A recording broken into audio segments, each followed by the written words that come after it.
이 말씀도 여러분들에게 또 저에게는 새로운 출발을 시작할 수 있는 그런 메시지와 말씀이라서 더 많이 생각이 됩니다. 이때부터라고 말합니다. 21절 이때부터. 그러니까 12 제자를 부르시고 그들과 같이 사역을 하죠. 많은 사역을 합니다. 예수님의 기적, 능력, 그리고 귀신을 쫓아내시고 수없이 많은 사역들을 3년 동안 합니다. 3년 동안 내가 쭉 하는데, 오늘 이 말씀은 그동안 예수님이 말씀은 하셨지만 이렇게 드러내서 구체적으로 말씀하는 것이 첫 번째 되어지는 말이라고 하는 것이에요. 중요한 의미죠. 그러니까 우리가 성경에서도 그렇고 어떤 사역에 들어가서 하나님은 잠잠할 때가 계시고 말씀할 때가 계셔요. 주님이 나사로가 죽었을 때에 그 죽었다는 것을 주님은 아십니다. 그리고 마리아와 마르다가 요청을 합니다. 우리 주님 빨리 오셔서 내 오라버니가, 오빠가 이렇게 갑자기 병들어서 죽었는데 죽기 전에 와서 도와주셔서, 그리고 간청을 합니다. 그때 주님은 하나님의 때, 하나님의 시간이 아직 아니라고 생각하시고 시체가 썩어서 냄새가 날 때까지 주님은 가지 않으십니다. 왜? 오늘 말씀하다 이때부터라고 하는 것처럼 하나님이 예수 그리스도를 통해서 움직여야 될 시간의 때라는 게 있어요. 우리도 그것을 알아야 돼. 지금 우리가 시즌을 얘기합니다. 이제는 가을입니다. 아무리 더워도 가을이에요. 아무리 비가 많이 오고 뭐 해도 가을이에요. 왜냐하면 이건 하나님이 정한 타이밍이에요.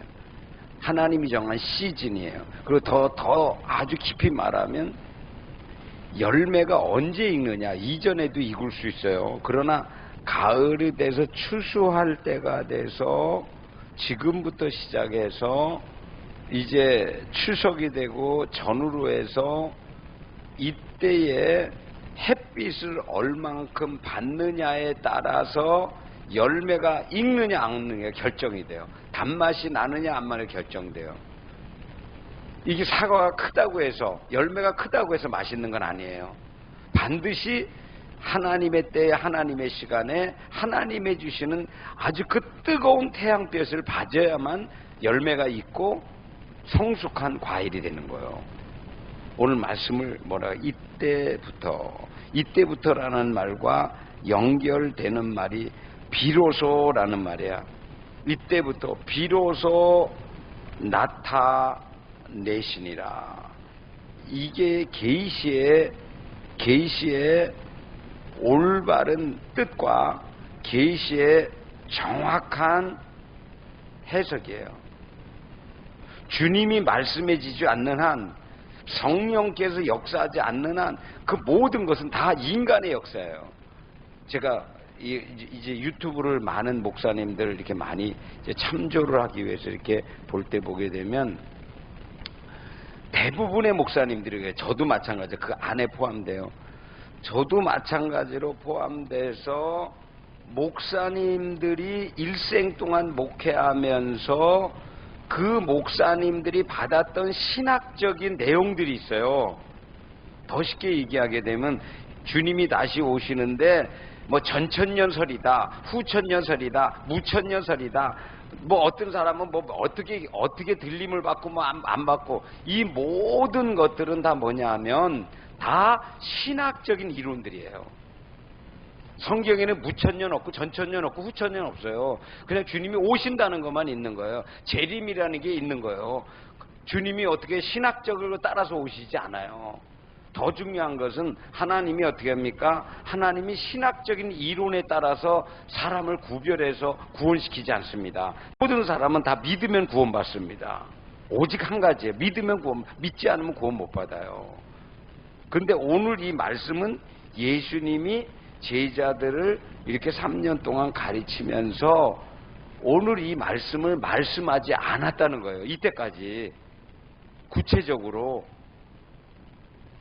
자, 그런데 뭐라고 말씀하시는가? 오늘 말씀에 이때부터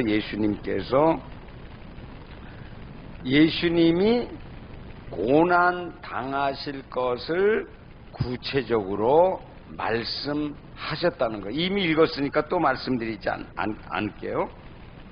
12제자 가운데 하나인 유다가 대제사장들과 백성들과 장로들에게 예수님을 잡도록 큰 칼과 몽치를 가지고 올 때까지 은 30에 달아주고 파는 장면이 마태복음 26장 47절에 나와요.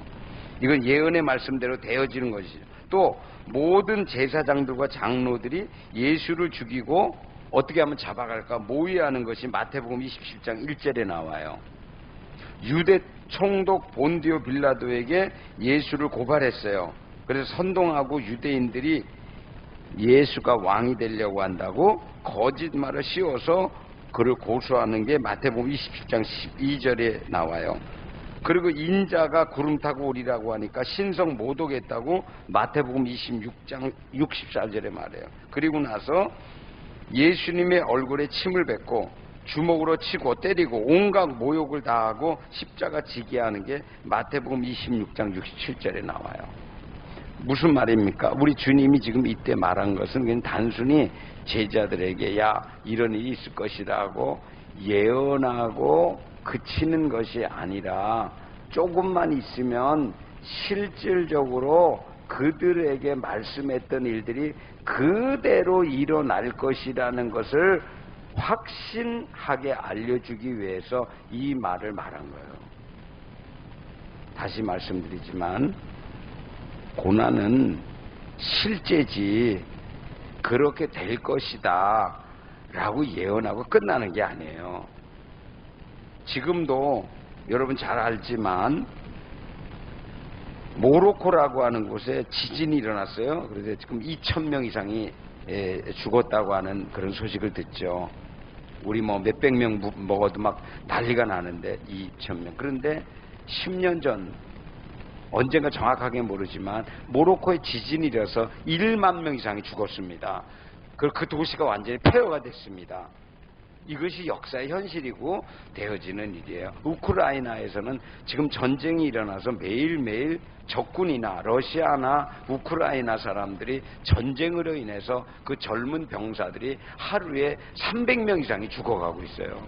지금 수만 명이 죽은 것이죠. 지금 이것이 역사에서 현실이고 매일 일어나는 삶의 한복판이에요. 우리나라에 아무런 일이 일어나지 않는다고 해서 아무런 일이 일어나지 않는 게 아니에요. 역사에서는 지금 계속 일어나요. 그런데 그 모든 거를 정리해서 보게 되면 우리 주님께서는 지금 이 대한민국이라는 나라만이 아니라 전 세계가 마지막 종말론적인 입장에서 마지막 때에서 수없이 많은 일들이 일어날 것을 주님이 예언한 거예요.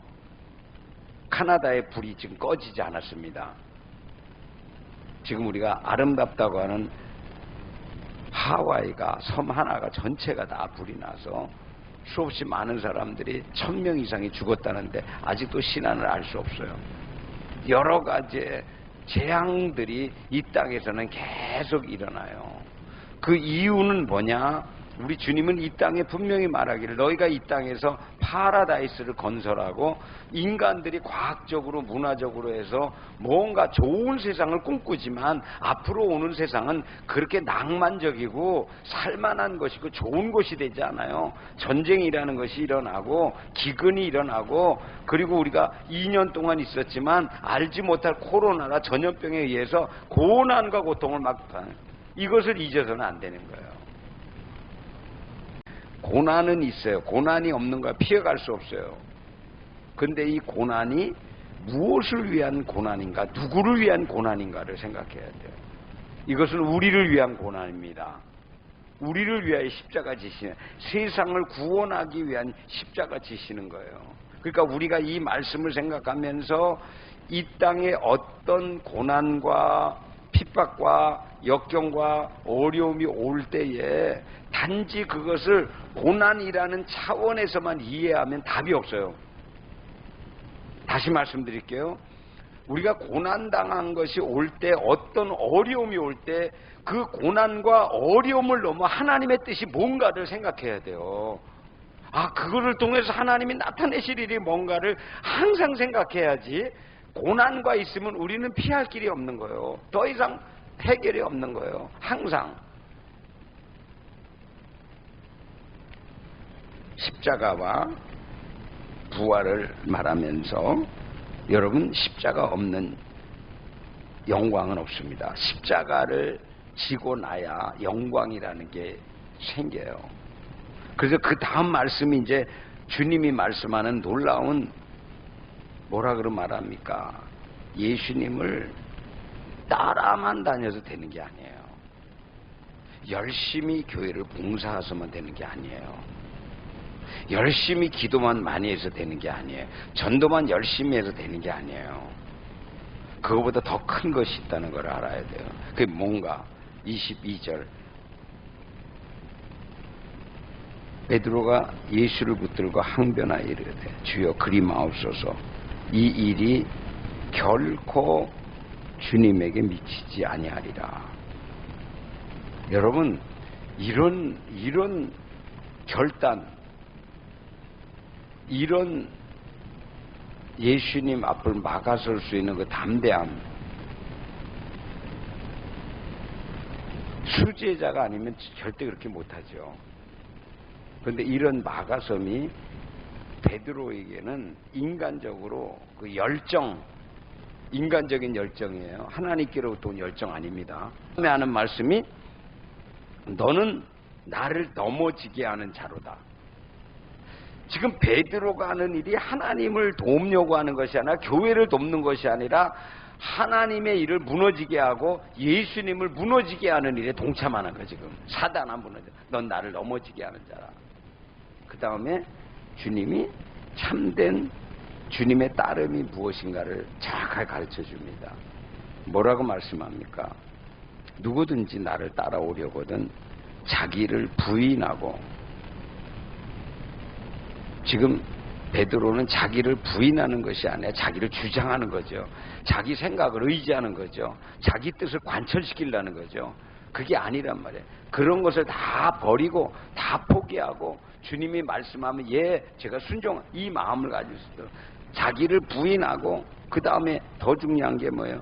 많은 사람들이 부인하는 데까지는 부인을 해요. 자기를 부인하는 자리까지는 가요. 내가 내 뜻대로 안 하겠습니다.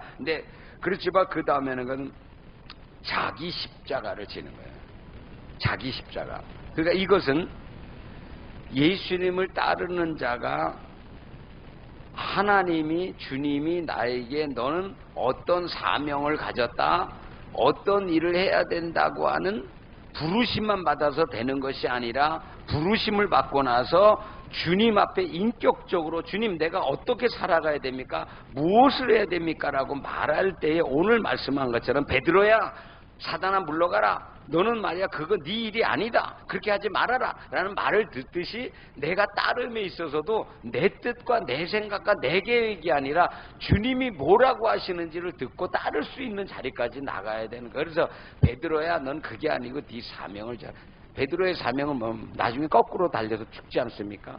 자기 마음대로 가는 게 아니고 도망가려고 그래서 다시 붙잡혀서 십자가 지는 거 아닙니까? 그것처럼 주님이 원하는 것은 어떤 상황이 와도 부인하지 않고 도망가지 않고, 이거 지금 도망가지 않지만 도망가는 장면도 포함되어 있잖아요. 너는 조금 있으면 도망갈 거라, 날 부인할 것이다, 끝까지 따르겠다 그러고 죽기까지 한다는, 너 조그만 아이 앞에서 그 끝까지 말하잖아요. 그래 자기를 부인하고 어떻게 한다는 거야? 자기 십자가를 지고. 여기까지도 이게 완성된 게 아니에요. 자기의 십자가를 지는 사람들 많아요. 자기의 십자가를 지고 나는 내 십자가를 졌어. 근데 그 다음에 더 고차원적인 자면 뭐냐? 자기의 십자가를 지고 나서 그 다음에는 주님을 따르는 것입니다. 많은 사람들이 자기의 십자가에서 끝나는 거예요. 자기의 십자가를 지고 나서 그 다음에 주님 말씀할 때 너는 이제 십자가를 지었구나. 그래, 내가 앞서갈 테니까 너는 나를 따르라. 너에게 이런 고난이 올 때에 내가 앞에 갈 테니까 너는 따라오고, 누가 너에게 말할 때 무슨 말을 할까가 두려워하지 말아라. 내가 내 성령을 내 안에 두어서 무슨 말을 해야 될지를 너에게 알려줄 것이다 라고 분명한 말하면서 주님이 앞서가면 따라오라는 것을 말씀하는 거예요. 언제까지? 죽기까지, 십자가 질 때까지. 그러고 나면 부활의 역사는 주님이 일으키는 거죠. 그 다음에 여기에서 있는 말씀을 우리가 27절 한번 읽어보세요. 여러분, 이게 부활과 그걸로 끝나는 것이 아니에요. 27절 다시 읽어봅시다. 뭐라고 하는? 27절 시작. 인자가 아버지의 영광으로 그의 천사들과 함께 오리니 그때 각 사람이 행한 대로 갚아주리라. 여러분, 주님이 말씀하는 것을 우리가 성경을 진짜 보게 되면 고난과 부활로 끝나는 것이 아니라 주님은 다시 한번 말씀합니다. 예언적으로 재림의 때까지 연결시키는 거예요. 그래서 사도 바울은 이게 죽고 부활하는 것만 끝난 것이 아니라 항상 마지막 결론의 말씀은 우리 주님이 오신다, 속히 오신다, 기다려라, 준비해라, 그때 주님이 행한 대로 갚아주신다, 상급이 있다, 계속 말하는 것은 우리가 이 땅에서 뭐예요? 어떤 사역으로 끝나는 것이 아니라 사역 이후에 주님이 다시 오셔서 그때 각 사람이 행한 대로 갚아줄 것을 말씀하면서 아주 깊이 얘기하는 거예요. 그래서 우리의 믿음의 생활은 지금 이 땅에서 생활하는 현실적인 삶, 전도하고 그거로만 만족하는 것이 아니라 주님이 반드시 오실 텐데 그때의 주님이 우리에게 물으실 텐데 너 하나님의 성경 말씀을 읽고 살아가면서 내가 말씀한 재림하겠다는 그 말씀을 믿고 너 그때 하나님 앞에 설 것을 위해서 준비하고 살았냐 살았지 않냐 그걸 묻는단 말이에요. 그러니까 우리가 오늘도 이번 또 한 주간도 또 우리가 주님 오실 때까지 매일매일 주님 앞에 설 것 재림의 날을 생각하면서 우리가 십자가 나에게 작은 것이지만 그 십자가를 지고 따라가면서 우리가 매일매일 믿음에서 물러나는 것이 아니라 점점 전진하면서 주님의 뜻을 이루어가는 저와 여러분들 될 수 있기를 간절히 축원합니다.